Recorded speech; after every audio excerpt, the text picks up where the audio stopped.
योग, आरोग्य आणि सूर्योपासनेचा अनोखा संगम संकेश्वरमध्ये पाहायला मिळत आहे. रथसप्तमी आणि जागतिक सूर्यनमस्कार दिनाचे औचित्य साधत येथील योग शिक्षक विष्णू जाधव यांनी 400हून अधिक सूर्यनमस्कार घालण्याचा संकल्प केला आहे. गेली 17 वर्षे योग क्षेत्रात कार्यरत असलेल्या विष्णू जाधव यांची ही प्रेरणादायी कामगिरी नेमकी काय आहे, पाहूया सविस्तर बातमीमधून.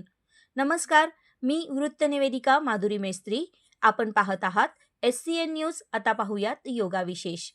सूर्यनमस्कार म्हणजे केवळ व्यायाम नव्हे, तर आरोग्य, मनशांती आणि आत्मशक्तीचा जागर.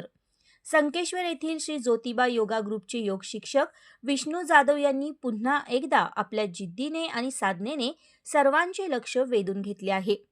मागील वर्षी विष्णू जाधव यांनी तब्बल 387 सूर्यनमस्कार घालून एक वेगळा आदर्श निर्माण केला होता.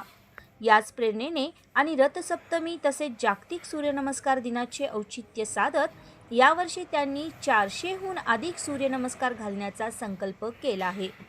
विष्णू जाधव हे गेली 16 वर्षे योग शिक्षक म्हणून कार्यरत असून गेल्या अनेक वर्षापासून कोणत्याही प्रकारची फी न आकारता समाजसेवेच्या भावनेतून योग शिकवण्याचे कार्य ते करत आहेत. निरोगी जीवनशैली, तणावमुक्त मन आणि शारीरिक तंदुरुस्ती यासाठी योग किती महत्त्वाचा आहे याचा ते सातत्याने प्रचार करत आहेत. यावेळी साधक BM सनदी म्हणाले की सूर्यनमस्कार हे शरीर आणि मन दोन्हीसाठी अत्यंत उपयुक्त आहे. नियमित योगाभ्यासामुळे अनेक आजारांपासून दूर राहता येते.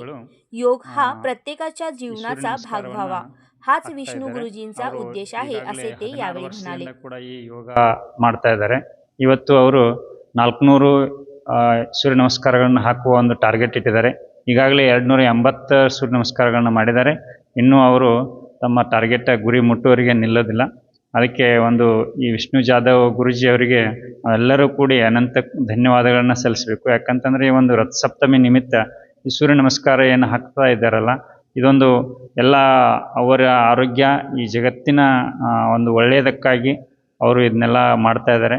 ಅವರಿಗೆ ನಾವೆಲ್ಲರೂ ಚಿರಋಣಿಯಾಗಿದ್ದೇವೆ. ನಮಗೆಲ್ಲ ಇಂಥ ಯೋಗ ಗುರುಗಳು ಸಿಕ್ಕಿದ್ದಾರೆ. ಅವರೆಲ್ಲ ನಮ್ಮೆಲ್ಲ ಭಾಗ್ಯ ಅಂತೇಳಿ ನಮ್ಗೆ ಅನಿಸ್ತಾ ಇದೆ. ಯಾಕಂತಂದರೆ ಒಳ್ಳೆಯ ರೀತಿಯಿಂದ ಈಗ 16 ವರ್ಷದಿಂದ ಯೋಗ ಕಲಿಸ್ತಾ ಇದ್ದಾರೆ ನಮಗೆಲ್ಲ. ಮತ್ತು ಸೂರ್ಯ ನಮಸ್ಕಾರ ಕೂಡ ಪ್ರತಿ ರಥಸಪ್ತಮಿಯಲ್ಲಿ ತಪ್ಪದೇ ಅವರು ಟಾರ್ಗೆಟನ್ನು, ತಮ್ಮ 400 ಟಾರ್ಗೆಟನ್ನು ಮುಗಿಸ್ತಾರೆ. ಅವರಿಗೆ धन्यवाद. या विशेष उपक्रमावेळी उपस्थित योग साधकांनीही आपले मनोगत व्यक्त करत विष्णू जाधव यांच्या कार्याचे कौतुक केले. सरांच्या मार्गदर्शनामुळे आम्हाला योगाचे महत्त्व कळले. ते विनामूल्य योग शिकवून समाजासाठी खूप मोठे कार्य करत आहेत. यावेळी सुशीला पाटील, अंजना थोरवत, शोभा नागोंडा, मंगल सपाटे, सुरेखा मुकाशी, लक्ष्मी जाधव असे योग साधक उपस्थित होते. योगाच्या माध्यमातून आरोग्य आणि समाजसेवेचा संदेश देणारे विष्णू जाधव आज अनेकांसाठी प्रेरणास्थान ठरत आहेत. त्यांच्या या उपक्रमामुळे अधिकाधिक लोकांनी योगाकडे वळावे अशी अपेक्षा व्यक्त होत आहे. Sarjerao Gaikwad, SCN news, Sankeshwar.